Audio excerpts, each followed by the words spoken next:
Berakhir sudah testing MotoGP di Qatar. Sekarang seluruh warga MotoGP akan berehat sebelum round pertama akan berlangsung dekat Qatar pada bulan 3 nanti. Test Qatar bermula dengan agak lambat walaupun dia sepatutnya bermula pada pukul 2 petang, tapi kebanyakan rider buat keputusan untuk tunggu sebabnya keadaan yang berdebu pada awal-awal sesi. Rider yang keluar pada keadaan tu mendapati diorang punya tayar tu pick up pasir dan debu yang ada kat track. Jadi tayar tu membazir dan diorang tak boleh manfaatkan sesi testing tu.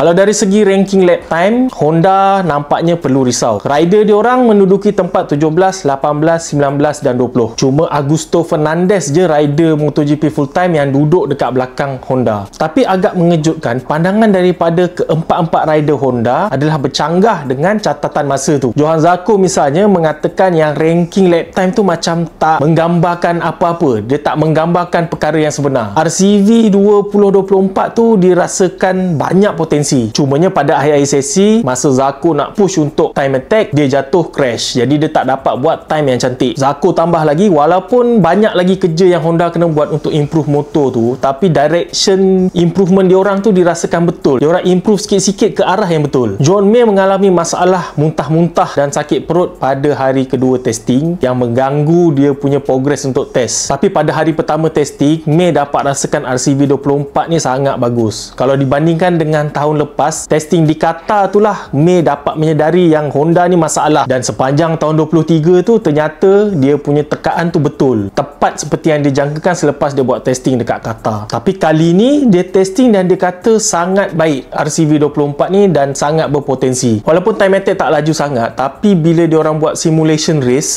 pace dia orang agak baik, tak teruk sangat ketinggalan daripada grup-grup depan. Sebab inilah Mir pun setuju dengan Zarco yang Honda sedang berada di direction yang betul. Nakagami pun memberikan feedback yang sama yang Honda ni memang improve banyak daripada tahun lepas. Luca Marini tambah lagi, setiap parts baru yang diorang test dekat Qatar ni, setiap kali cuba ada improvement. Jadi bila nampak improve ni ke jalan yang betul, Marini kata direction yang betul. Sama juga macam rider-rider Honda yang lain. Masalah utama Honda sekarang ni ialah rear grip, sama juga macam Yamaha. Marini yang paling tekankan sekali masalah rear grip ni sebab dia datang daripada Ducati. Tak pernah lagi kita dengar rider Ducati komplain pasal rear grip pada mesin diorang. Bos LCR Honda sendiri cakap Honda sekarang ni nampak serius untuk develop RCV tu untuk kembali kompetitif. Beberapa bulan yang lepas ni, mengikutkan Lucio Cicinello, tak pernah lagi dia nampak Honda bekerja dengan sekuat dan segigih macam ni sebelum bermulanya MotoGP. Walaupun secara hakikat ni diorang jauh lagi daripada Ducati, Aprilia dan KTM, tapi semua orang yang berada dalam organisasi Honda hari ni semuanya motivated dan gembira. Diorang sama-sama kerja keras untuk capai balik kejayaan tu. Tindakan serius Honda dengan kempen MotoGP tahun 2024 ni kita boleh tengok start daripada tahun lepas lagi, di mana secara totalnya 3 key person dalam HRC telah ditukar dan dirombak. Sebelum ni ialah Takio Yokoyama dan juga Shinichi Kokobu. Yang terbaru sekali, General Manager HRC yang menguruskan semua sukan dua roda daripada Honda, Tetsuhara Kuwata, juga ditukarkan ke departmen lain dan diganti dengan Taichi Honda yang sebelum ni bertanggungjawab dalam projek Race Dakar. Kalau Honda kembali, kita boleh tengok salah satu zaman epik tentang jatuh dan bangunnya balik gegasi motosikal dunia. Antara semua pengeluar, Yamaha lah yang kita tengok dia punya sisi fairing tu paling sikit dia punya aero punya aspek. Mengikutkan daripada Marigali daripada Yamaha, itu ialah sebab dia orang nak compensatekan untuk dapatkan top speed yang lebih tinggi. Enjin Yamaha yang baru tu dapat power lebih untuk buat top speed dan diorang cari keseimbangan aero. Banyak sangat aero akan menyebabkan drag tu menjadi bertambah dan top speed akan berkurang. Apa yang Marigali terangkan ni kita boleh nampak daripada ranking top speed dekat Qatar ni. Kita boleh tengok Yamaha berada pada tempat ketiga dan kelima dari segi top speed. Nampaknya betul lah enjin diorang dan juga aero diorang tu membolehkan diorang mencapai top speed yang tinggi macam ni. Tapi dari segi catatan masa, Quartararo cuma dapat ranking ke-14. Alex Rins Alexstrin mendapat tempat ke-16. Quartararo agak happy sebab diorang dapat capai juga catatan masa 1:51, catatan masa yang pantas. Tapi pace diorang untuk konsisten tu masih jauh lagi daripada Ducati. Quartararo ada dapat peluang untuk follow Enea Bastianini masa buat simulation race, dan dia boleh nampak Enea Bastianini tu dapat gap jauh dengan dia, bagi dia makan asap. Jadi Quartararo harap di sepanjang musim 2024 ni Yamaha akan terus bagi solution untuk orang punya jentera M1 ni untuk selesaikan masalah utama diorang, iaitu grip tayar belakang, sama macam Honda. Kita boleh tengok juga Yamaha gunakan ciri-ciri aero pada bahagian tail ni untuk dapatkan extra grip dekat tayar belakang tu. Para media juga suspek Yamaha ada menggunakan mesh damper yang baru dekat bahagian tail ni sebab design Eco yang baru ni dia dah start memanjang sikit macam Ducati dan KTM. Yamaha masih belum ada apa-apa komen lagi tentang mesh damper ni. Alexstrin mempunyai direction dan feedback yang sama macam Quartararo. Jadi Massimo Marigali cakap benda ni memudahkan kerja-kerja improvement dibuat dekat HQ. Bila dua-dua rider memberikan feedback yang sama, diorang improve ada satu benda je. Kalau satu rider lain, diorang dah kena buat dua benda solution untuk test mana satu yang betul. Tapi bila dua-dua rider bagi feedback yang sama, diorang punya direction tu lebih mudah dan dapat menjimatkan masa. Apa-apa pun, improvement paling besar Yamaha M1 pada 2024 ni ialah dari segi engine for inline tu. Engine tu dilihat lebih berkuasa untuk dapatkan top speed yang lagi tinggi pada laluan lurus. Satu effort yang baik daripada Yamaha memandangkan diorang satu-satunya pasukan yang gunakan engine for inline dekat atas grid MotoGP pada tahun 2024 ni.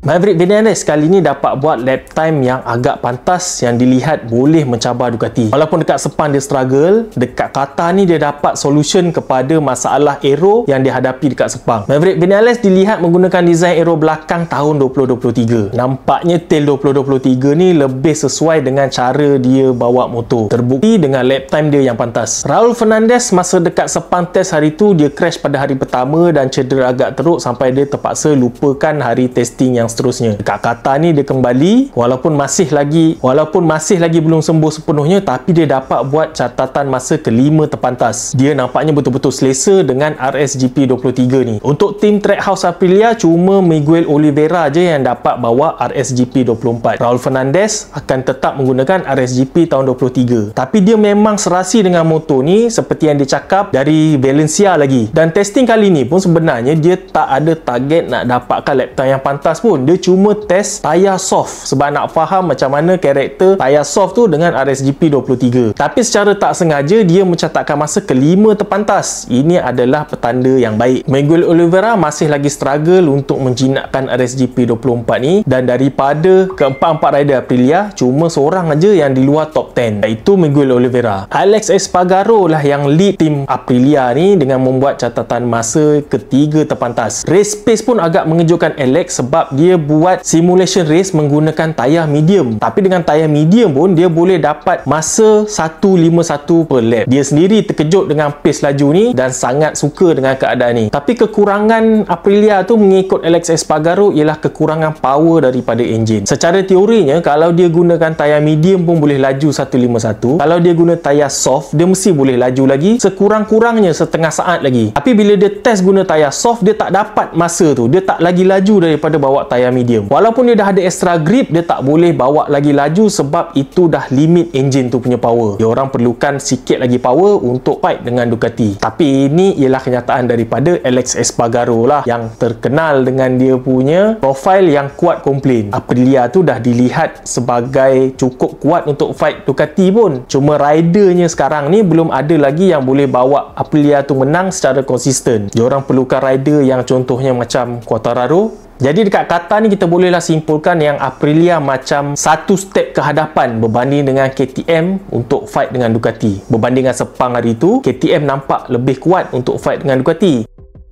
Pedro Acosta cuma dapat buat lap time yang ke-15 terpantas. Tapi kali ni dia dapat buat race simulation 22 lap. Itu adalah experience baru untuk Acosta untuk buat simulation race sepanjang tu. Dan dia kata setakat ni dia dah faham lebih kurang 10% dalam dunia MotoGP ni. Itu cakap dia lah. Tapi orang sekeliling dia dah angkat Pedro Acosta ni sebagai rider yang berpotensi tinggi. Mungkin dia cakap 10% tu cuma sekadar untuk merendah diri ataupun untuk main wayang dengan pesaing-pesaing yang lain. lain. Tempat ke-15 tu pun sebagai seorang rookie adalah sangat baik, sebab kalau dibandingkan dengan teammate dia Augusto Fernandez yang dah ada ekstra pengalaman dalam MotoGP pun cuma dapat membuat lap time yang ke-21 terpantas. Dan kalau kita buat sikit analisis, lap time Pedro Acosta ni cuma 0.3 saat je lebih lambat daripada KTM yang atas sekali, iaitu Brad Binder pada tempat ke-9. Dan kalau kita bandingkan dengan qualifying KTM tertinggi di Qatar pada tahun lepas, Pedro Acosta punya lap time 0.7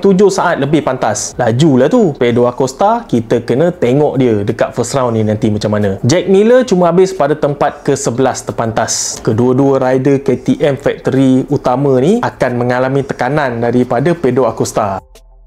Marc Marquez mencuri tumpuan dengan mencatatkan lap time ke-4 terpantas dengan jentera Gresini Ducati tu. Itu pun kemungkinan besar sebab dia jatuh. Kalau dia tak jatuh, mungkin lebih pantas lagi. Ini ialah crash yang pertama Marc Marquez di atas Ducati. Marc Marquez memang sinonim dengan crashkan motor untuk mencari limit motor tu. Benda yang sama dia buat dekat Honda dulu, dan kita boleh nampak dia berjaya push limit Honda tu. Cuma pada tahun 2023 je kita nampak dia crash dan struggle. Crash dan tak boleh bawa Honda tu dekat grup depan. Sangat kontra dengan pendapat rider-rider lain. Marc Marquez target untuk round pertama kat Qatar ni dia akan fight untuk tempat ke-5 ke-6 je, dan dia juga rasa dia masih jauh lagi dari segi pace berbanding dengan Pecco, Jorge Martin dan juga Enian Bastianini. Tim Gresini dengan adik-beradik Marc Marquez dan Alex Marquez ni nampaknya lebih kuat pada simulasi perlumbaan. Pace diorang masa buat simulasi race tu secara puratanya agak baik dan bersaing rapat dengan tim-tim daripada factory. Jadi time attack lap time diorang tu agak biasa-biasa, tapi race pace diorang tu perlu diambil serius oleh pasukan lain. Pecco Bagnaia maintain sebagai rider paling pantas antara semua rider yang lain. Layaklah dia guna plate nombor 1 pada motor dia tu. Dia ialah satu-satunya rider yang dapat pecahkan 1.50 satu lap di Qatar ni. Pecco bagi feedback yang Desmos edisi GP24 ni adalah baik daripada semua aspek, daripada semua segi. Jauh beza dengan Desmos edisi GP23. Jadi untuk tim VR46 dan Gresini, diorang akan mengalami masalah untuk cuba bersaing dengan GP24 tu. Walaupun GP24 tu dilihat jauh lebih superior daripada GP23,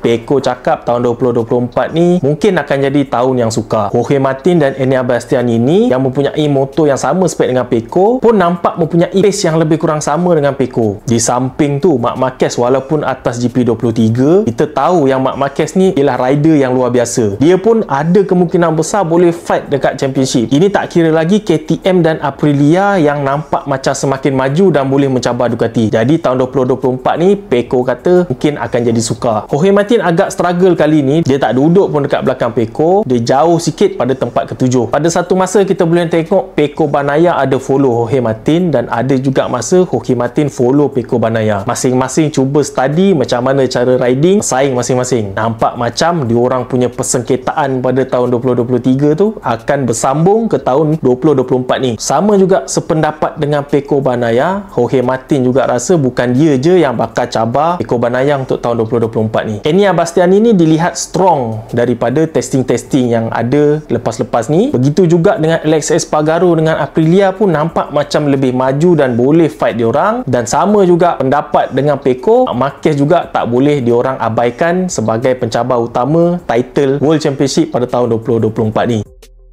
Selesai dah recap, kita nampak banyak benda-benda menarik. Ada rookie baru Pedro Acosta, ada majunya Aprilia boleh saing-saing dengan Ducati. Kita juga boleh nampak banyak rider yang boleh fight untuk World Championship. Jadi tak sabar rasanya kita nak tunggu dekat Qatar bulan 3 nanti untuk kita tengok round pertama. Adakah betul Marc Marquez sorok dia punya prestasi sebenar? Adakah Aprilia boleh fight dengan Ducati? Kita tengok nanti.